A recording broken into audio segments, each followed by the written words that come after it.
ব্লগের শুরুতেই তোমাদের সকলকে জানাই আন্তরিক অভিনন্দন। আমি রঞ্জিতা নিয়ে চলে এসেছি সানডের নতুন ব্লগ। আশা করি সবাই ভালো আছো, সুস্থ আছো এবং বিন্দাস আছো। যাদের আজকে জন্মদিন, যাদের আজকে অ্যানিভার্সারি, সকলকে শুভেচ্ছা জানিয়ে আজকের ব্লগটা আরম্ভ করছি। এবার চলে আসবো সরাসরি মিঠুনের কাছে জানতে আজকে আমাদের রান্নাবান্নায় রবিবারের দুপুরে কি রয়েছে। নমস্কার বন্ধুরা, দুপুরে খাবার দাবার নিয়ে এসে গেছি আমি মিঠুন। প্রথমেই আছে আমাদের সাদা ভাত, মাছের তেলের ভাজি, চচ্চড়ি বলতে পারেন, সঙ্গে আছে রুই মাছের ঝোল। আজকে এইটাই আমাদের দুপুরের মেনু। আজকে আমাদের খুবই সিম্পল লাঞ্চ। আশা করি তোমরাও সবাই জমিয়ে আজকে রবিবারের ভালো মন্দ খাচ্ছ বাড়ির পরিবারের লোকজনদের সঙ্গে।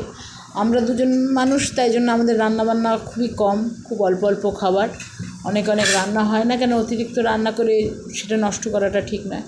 ফিরছি একটা নতুন ব্লগ নিয়ে। ভালো থেকো সবাই, ততক্ষণ পর্যন্ত লাইক করে সাবস্ক্রাইব করে পাশে থেকো। Thank you.